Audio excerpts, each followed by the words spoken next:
नमस्कार. मी भाऊ तोरसेकर. तुम्ही बघत आहात प्रतिपक्ष.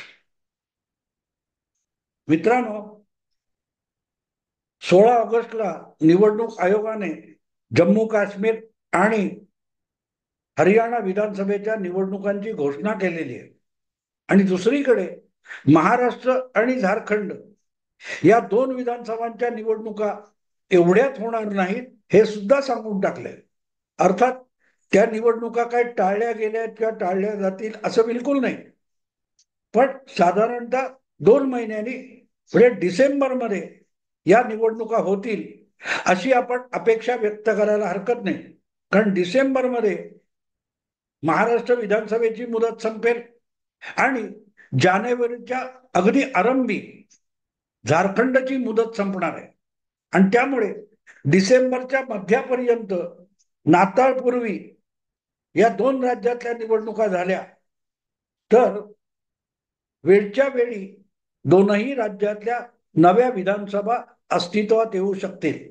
असो, पण नुसती घोषणा केली, जम्मू काश्मीर आणि हरियाणा या विधानसभा निवडणुकांच्या वेळापत्रकाची घोषणा केली, कार्यक्रम जाहीर केला आणि बघता बघता पेव फुटलं मित्रांनो, पेव फुटलं. हरियाणामध्ये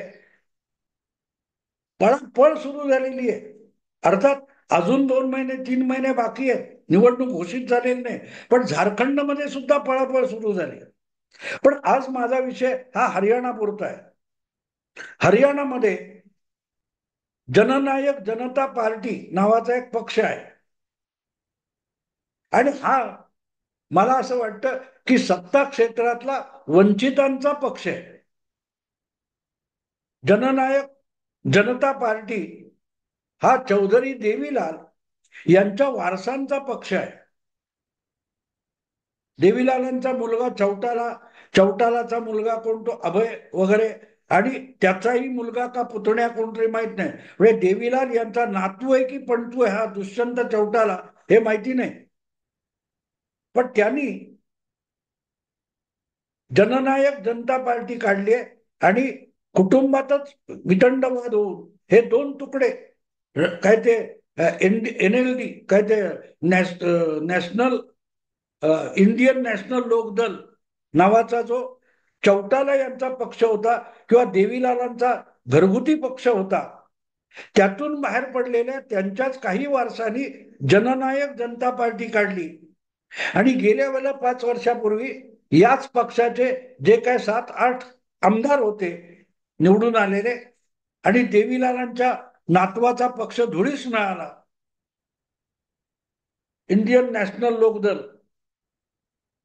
अशा या JJP पक्षाचा पाठिंबा घेऊन भाजपने हरियाणातलं आपलं नवं सरकार स्थापन केलं होतं.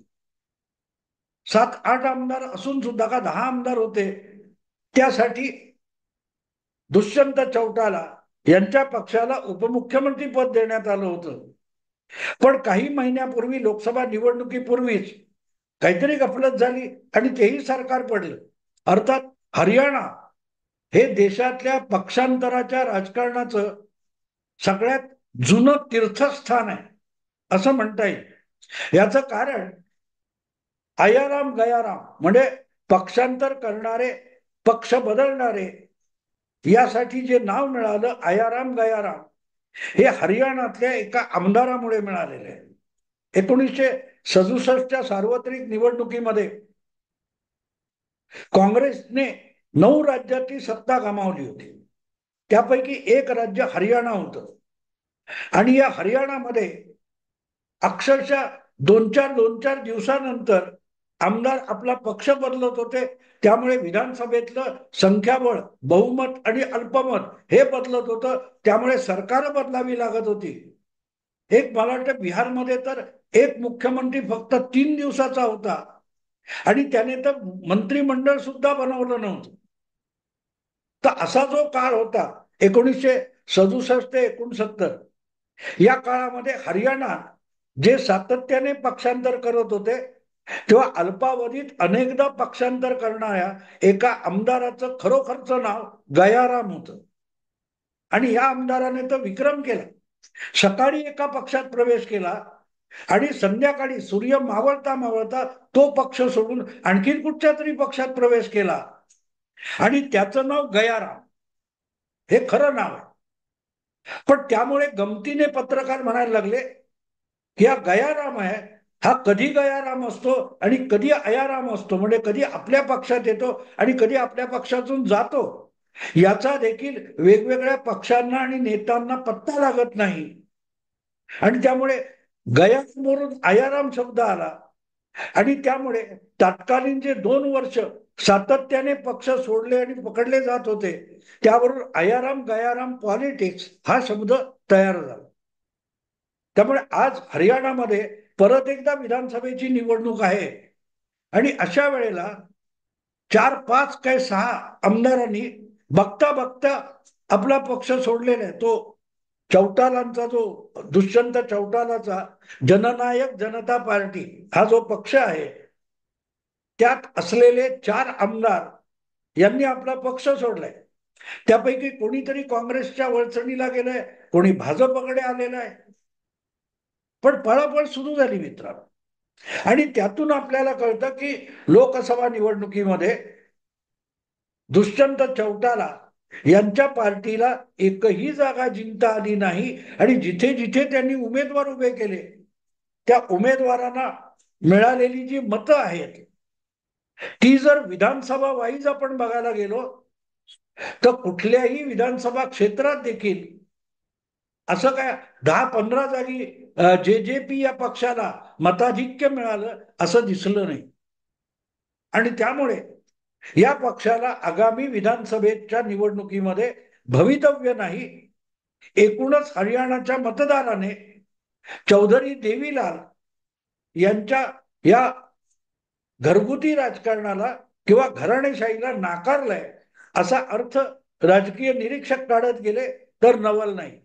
खर तर हरियाणा हा गेली 50 वर्षापेक्षा अधिक काळ घराणेशाहीचाच पक्ष राहिलेला आहे. घराणेशाहीच आहे तिथे. म्हणजे चौधरी देवीलाल यांचे चेले होते बन्सीलाल. एक दिवस त्यांनीही यांना बगल दिली आणि ते काँग्रेसमध्ये गेले आणि काँग्रेसमध्ये जाऊन हरियाणाचे मुख्यमंत्री झाले आणि तिथून केंद्रात जाऊन इंदिरा गांधींचे विश्वासू म्हणून आणीबाणीच्या काळात केंद्रीय गृहमंत्री सुद्धा झाले होते बन्सीलाल. आणखीन एक लाल आहे, म्हणजे त्याला 3 लाल ऑफ हरियाणा म्हणायचे. हरियाणाचे 3 लाल, देवीलाल, बन्सीलाल आणि भजनलाल. 1977 मध्ये जेव्हा जनता पार्टीचं अस्तित्व निर्माण झालं आणि जनता पार्टीने हरियाणाची सत्ता जिंकलेली होती आणि देवीलाल परत एकदा मुख्यमंत्री झालेले होते किंवा मला वाटते पहिल्यांदा मुख्यमंत्री झालेले होते, तेव्हा त्यांचं सरकार पक्षांतर्गत वादावादीने पाडलं गेलं आणि त्यांना बाजूला सारून जनता पार्टीचं मुख्यमंत्रीपद ज्यांनी मिळवलं त्यांचं नाव भजनलाल. भजनलाल हा सुद्धा आयाराम गयाराम संस्कृतीतला माणूस होता. 1979 पर्यंत जनता पक्षामध्ये इतकी दुफडी झाली होती की जनता पक्ष नंतरच्या 1980च्या मध्यावधी निवडणुकीत बारगळला आणि 80 साली इंदिराजी परत सत्तेवर आल्या तेव्हा ज्या 9 राज्यामध्ये जनता पक्षाची किंवा विरोधी पक्षाची सरकार होती ती सरकार आणि विधानसभाच इंदिरा गांधींनी बरखास्त करून टाकल्या. त्यातून एकच अपवाद होता, तो अपवाद हरियाणाचा होता. हरियाणामध्ये इथे महाराष्ट्रात शरद पवारांचं पुलोत सरकार होतं. मध्य प्रदेशात मला वाटते पहावा काय कोणतरी भाजपचे सॉरी जनता पार्टीचे मुख्यमंत्री होते. गुजरातमध्ये बाबूलाल पटेल होते किंवा उत्तर प्रदेशमध्ये नरेश यादव होते. असं सगळं होतं. कर्पुरी ठाकूर मला वाटते बिहारमध्ये मुख्यमंत्री होते. ही सगळी सरकार आणि तिथल्या राज्य विधानसभा इंदिराजींनी परत सत्तेवर आल्यावर एका अध्यादेशाने बरखास्त करून टाकल्या. त्यातून सुटलेला एकमेव अपवाद म्हणजे हरियाणा होता. आणि याचं कारण हरियाणाचे नवे गयाराम भजनलाल होते. भजनलाल मुख्यमंत्री होते. जनता पार्टीचं काय म्हणतात ते मंत्रिमंडळ होतं हरियाणामध्ये. भजनलाल यांना ताबडतोब कळलेलं होतं की आता इंदिराजी विधानसभा बरखास्त करतील, सरकार बरखास्त करतील जनता पार्टीची, म्हणून त्यांनी तातडीने इंदिराजींशी संपर्क साधला आणि अख्खा जनता पक्ष हरियाणातला अख्खं मंत्रिमंडळ घेऊन भजनलाल इंदिरा गांधींच्या पक्षात काँग्रेसमध्ये दाखल झाले. आणि म्हणूनच हरियाणातलं जनता पार्टीचं सरकार इंदिराजींनी बरखास्त केलं नाही की विधानसभा बरखास्त केली नाही. लक्षात घेण्यासारखी गोष्ट आहे. आज जे पक्ष फोडले, पक्ष चोरला, निवडणूक चिन्ह चोरलं वगैरे म्हणतात ना, त्या दिवट्यांनी लक्षात घ्यावं, ही परंपरा आहे आपल्याकडे. भाजपने निर्माण केलेली नवी परंपरा नाहीये ही. इंदिराजी त्यांच्या आधीपासून काँग्रेसने सुरू केलेली परंपरा आहे. पक्षातले आमदार फोडायचे, पक्षातले नेते फोडायचे, कधी कधी अख्खा पक्षच काँग्रेसमध्ये विलीन करून घ्यायचा. ही महान परंपरा लोकशाहीची, संवैधानिक परंपरा काँग्रेसने आणि इंदिरा गांधींनी सुरू केली.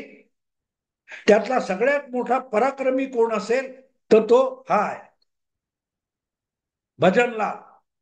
आणि भजनलाल यांचं अनुकरण पुढे 1990 मध्ये गुजरात हे चिमणबाई पटेल यांनी केलं. त्यांनी सुद्धा अख्खा जनता दल पक्ष आमदार मंत्रिमंडळ घेऊन ते काँग्रेस पक्षात विलीन झाले होते. पण असो, भजनलाल यांनी सगळा जनता पक्ष काँग्रेसमध्ये विलीन केला. हा सगळं ही पार्श्वभूमी तुम्हाला एवढ्यासाठी सांगतोय की हरियाणा ही पक्षांतराची म्हटलं तर काय म्हणतात उगमस्थान आहे, आयाराम गयाराम संस्कृती. कारण या नावाचा मुळात आमदारच हरियाणाचा होता. असो, तर अशा ठिकाणी आता जेव्हा लक्षात आलेलं आहे की 2019 ची परिस्थिती बदलली आहे आणि तेव्हा अजूनही देवीलाल आणि ओमप्रकाश चौटाला किंवा जाट वंशवादी राजकारण मानणारा एक मतदारांचा मोठा गट आहे, त्याला नव्याने एक चालना मिळाली होती आणि त्यातून जननायक जनता पार्टीला या जागा मिळाल्या होत्या, ज्या अन्यथा ती मतं भाजपकडे गेली असती. त्या पक्षातून आता अनेक आमदार भाजप किंवा काँग्रेसकडे गेलेले. अर्थात एक गोष्ट सांगायला हरकत नाही की साधारणपणे लोकसभेत ज्या ज्या विधानसभा क्षेत्रामध्ये ज्या ज्या बाजूला मताधिक्य मिळालेलं असेल तिथे या जेजेपी पक्षाचे आमदार जातील, हे काही फार मोठं रॉकेट सायन्स नाहीये. हा, इथे तर आपणच गेलो तर आपल्यालाच तिकीट मिळून जाईल, आपण सिटिंग आमदार आहोत. नसेल तर हा आमदार परत बंड पण करील, हे विसरू नका. आज जो कोणी जेजेपी सोडून काँग्रेस किंवा भाजपत जाईल तो तिथे टिकून राहील असं बिलकुल नाही. जोपर्यंत त्याने पक्षांतर केलेल्या पक्षाचा तिकीट वाटप होत नाही आणि त्याला उमेदवारी मिळाली की न मिळाली हे ठरत नाही, तोपर्यंत तो नव्या पक्षात अत्यंत निष्ठेने राहणार. अर्थात ज्या पक्षात तो जातो त्या पक्षाला त्या मतदारसंघामध्ये चांगला स्ट्रॉंग चेहरा नसेल, जिंकून येऊ शकणारा कोणी इच्छुक उमेदवार नसेल, तर नव्या पक्षाला असा आमदार हवाच असतो. तिकडे चंपई काय तो सोरे झारखंडमध्ये आता काल परवापर्यंत जून पर्यंत निकाल लागेपर्यंत मुख्यमंत्री होता, तो आता भाजपत जाणार. तर हे होत राहतं. ही सगळी काय म्हणतात ती घुसळण चालू आहे राजकारणाची. पण एक गोष्ट लक्षात घेतली पाहिजे, एक गोष्ट लक्षात घेतली पाहिजे की जोपर्यंत त्यांना मतदान करतायत तोपर्यंत याला सुद्धा लोकशाही प्रक्रिया म्हणावं लागेल. आपल्याकडे 2 वर्ष डंका पिटला गेला, ढोल वाजवले गेले, गद्दारी गद्दारी गद्दारी, तरी एकनाथ शिंदे यांना शिवसेनेच्या नावावर 13% अधिक मतं लोकसभेला मिळवता आलेली आहेत. त्यामुळे गद्दारीला सुद्धा लोकशाहीत मान्यता मिळते, हे गेल्या लोकसभा निवडणुकीने महाराष्ट्रात दाखवून दिलेलं आहे. उद्धव ठाकरे आणि त्यांचे बगल बच्चे गेली 2 वर्ष टाहो फोडून ओरडत होते की गद्दारी केली, आमचा बाप पळवला, आमचा पक्ष चोरला, वगैरे वगैरे वगैरे. पण त्यामुळे मतदार विचलित झाला का? नाही विचलित झाला. त्या मतदाराने उद्धव ठाकरेंना अद्दल घडवली की गद्दार तुम्ही आहात. आणि म्हणून 16-17% शिवसेनेची मतं आहेत, त्यातली 13% एकनाथ शिंदे यांच्या बरोबर गेली. तेव्हा याला गद्दारी वगैरे म्हणून मागणार नाही. ही लोकशाहीची प्रक्रिया आहे. माझ्याशी दगाफटका झाला की गद्दारी असते, पण मी दुसऱ्याशी दगाफटका केला तर ती गद्दारी नसते, ती अस्मिता असते. मग जो नियम इकडे लागू होतो तो सगळीकडे लागू होतो. हरियाणाला तरी कसं त्याच्यातून वगळतंय? हरियाणामध्ये तर या गोष्टी चालू राहिल्या. राव वीरेंद्र सिंग, मला वाटते काहीतरी असं काहीतरी नाव आहे, जे 14च्या निवडणुकीपूर्वी काँग्रेस सोडून भाजपत आले, 2दा भाजपच्या तिकिटावर निवडून आले आणि 2024ला तिकीट मिळण्याची शक्यता नसल्यामुळे परत काँग्रेस पक्षात गेले. ही घुसळण नाही, ही घुसळण नाही. अगदी मला वाटते राव वीरेंद्र सिंगना 2014 नंतर मंत्रीपद सुद्धा देण्यात आलं होतं. तेव्हा नेत्यांचा हव्यास जो आहे, हाव आहे, ती संपत नाही तोपर्यंत आपल्याकडची लोकशाही अशीच चालणार आहे. आपल्या संपादकीय केबिनमध्ये बसून आमच्यासारख्या पत्रकारांनी कितीही बोटं मोडली आणि नाकं मुरडली म्हणून काही बदलणार नाही. जोपर्यंत मतदार अधिकाधिक प्रगल्भ होत नाही आणि वैचारिक भूमिकेवर मतदान होत नाही किंवा सत्ता मिळवण्यासाठी वाटल तशा वैचारिक आघाड्या, वैचारिक मूल्य पायदळी तुडून आघाड्या होतात, तोपर्यंत यालाच लोकशाही म्हटलं पाहिजे. आज उद्धव ठाकरे वक्फ बोर्डाच्या समर्थनाला उभे राहिले. मुस्लिमांची 1 इंच जमीन मी काढून घेऊ देणार नाही, हे ओवैसी पेक्षाही भडक वक्तव्य उद्धव ठाकरे करू शकतात. इतकी वैचारिक अधोगती जर नेत्यांची झालेली असेल तर मग सामान्य इच्छुक उमेदवार, कार्यकर्ते, तिकीट इच्छुक यांना दोष देण्यात काय अर्थ आहे? आणि त्यामुळे अपेक्षेप्रमाणे हरियाणामध्ये निवडणुका लागल्यावर आणि झारखंडमध्ये निवडणुकीची चाहूल लागली असताना जे काय पक्षांतर होतंय त्याला सुद्धा लोकशाही मानलं पाहिजे. काय असतं मित्रांनो, अमेरिकेकडे आपण बघतो किंवा ब्रिटन वगैरे बघतो, त्यांच्या लोकशाही वगैरे हे शेकडो वर्षापासून चालत आलेले. आपल्याकडे आत्ता 70 वर्ष होत आहेत आणि जसजसं राजकारण हे खालपर्यंत मुरत जातं तसतस पुराच्या पाण्यासारखी लोकशाही होते. पुराचं पाणी येतं तेव्हा प्रचंड कचरा, पाला पाचोळा, गाळ घेऊन येतं. हळूहळू करत पाणी स्थिर होतं, तेव्हा गाळ किनाऱ्यावर ढकलला जातो किंवा तळाला जाऊन बसतो, तेव्हा पाणी स्वच्छ होतं.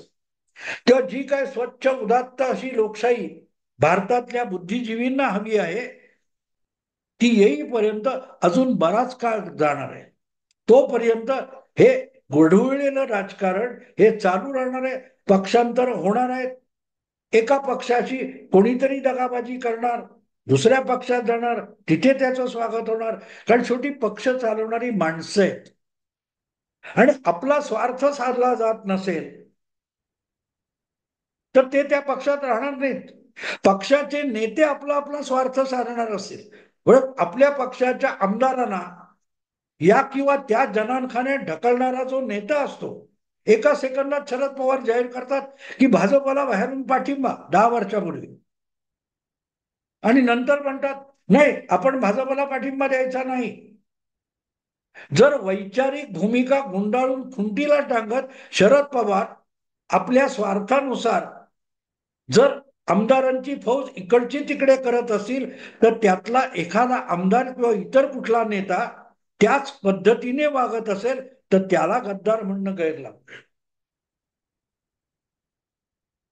सांगायचा हेतू एवढाच की निवडणुकीचे वेध लागलेत आणि त्या महापुरात आता सगळा कचरा पालापाचोळा वाहत येणार आहे. जिथे ज्या पक्षाला घ्यायचं ते घेतील, त्यांचा फायदा होईल, तोटा होईल. शेवटी जोपर्यंत निकाल लागून कुठलं तरी सरकार बनत नाही किंवा एखाद्या पक्षाला स्पष्ट बहुमत मिळत नाही आणि मतदार निर्णायक एका बाजूला सरकार बनवण्याची पूर्ण ताकद देत नाही, तोपर्यंत जे काय घडतंय त्याला आपणच सामान्य माणसं, जनता आणि मतदार जबाबदार आहोत, हे लक्षात घेतलं पाहिजे. एवढंच बोलून थांबतो. आवडलं लाईक करा, शेअर करा, सबस्क्राईब करा. नमस्कार.